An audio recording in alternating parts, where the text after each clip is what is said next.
বাংলাদেশের মুসলমান যারা রয়েছে শান্তিপ্রিয় মুসলমান, এই বাংলাদেশের মুসলমান যারা রয়েছে তারা যেমন নিজেদের ধর্মের প্রতি তাদের সহানুভূতি রয়েছে, অন্যান্য ধর্মের যারা রয়েছে তাদের প্রতিও তাদের সহানুভূতি রয়েছে।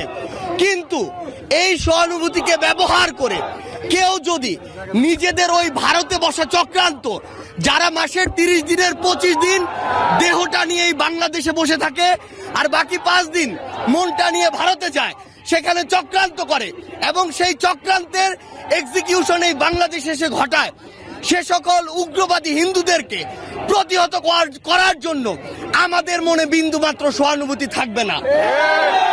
আমরা আমাদের জায়গা থেকে স্পষ্ট করে বলতে চাই, আমরা অনেক সহ্য করেছি, আমরা আমাদের জায়গা থেকে সর্বোচ্চ উদারতা দেখিয়েছি।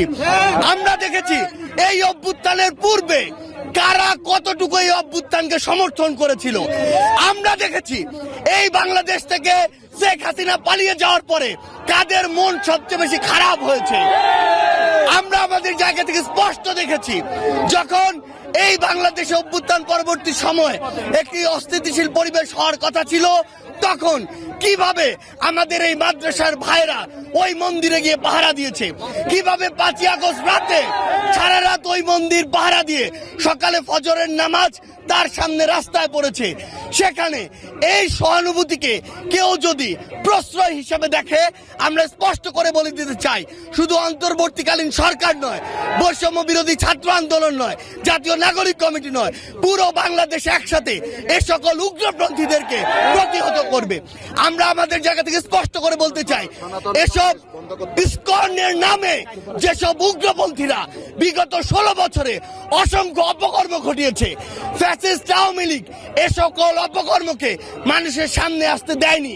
তারা ইসকনের এ সকল অপকর্মকে মদত দিয়েছে, প্রশ্রয় দিয়েছে, আশ্রয় দিয়েছে, লুকিয়ে রেখেছে। কিন্তু তাদের চরিত্র কি, তারা কিভাবে মানুষকে জবাই করে, এই দৃশ্য আমরা গতকালকে দেখেছি। আমরা আমাদের জায়গা থেকে স্পষ্ট করে বলতে চাই, বাংলাদেশের মানুষ যেমন সকল ধর্মের প্রতি সহানুভূতিশীল, একইভাবে সকল উগ্রবাদীদের বিপক্ষে তাদের রক্ত গরম হয়ে সর্বোচ্চ অবস্থানে যেতে, তাদের বিরুদ্ধে দাঁড়াতে, তাদের প্রতিহত করতে বিন্দুমাত্র দ্বিধা করবে না। আমরা আমাদের জায়গা থেকে সরকারকে স্পষ্ট করে বলতে চাই, যারা আমার ভাইকে হত্যা করেছে তাদেরকে যদি গ্রেফতার করে দৃষ্টান্তমূলক শাস্তি না দেওয়া হয়, তাহলে পুরো বাংলাদেশের এই যে ছাত্র জনতা একসাথে সরকারের বিরুদ্ধে তাদের জায়গা থেকে প্রতিবাদ জানাবে। আমরা আমাদের জায়গা থেকে বলে দিতে চাই, যদি এই ক্ষেত্রে দৃষ্টান্তমূলক শাস্তি না হয়, তাহলে এটি হবে সরকারের বিচার ব্যবস্থার ক্ষেত্রে অন্যতম একটি ব্যর্থতা। আমাদের জায়গা থেকে স্পষ্ট কথা, এই যারা ইসকন নামের, যারা এই উগ্রপন্থী একটি মনোভাব বাংলাদেশে ছড়াচ্ছে, হিন্দুত্ববাদী মনোভাব বাংলাদেশে ছড়াচ্ছে, তাদেরকে অবিলম্বে নিষিদ্ধ করে বাংলাদেশের স্থিতিশীলতার জন্য, শান্তিপূর্ণ পরিবেশের জন্য তাদেরকে অবিলম্বে নিষিদ্ধ করতে হবে।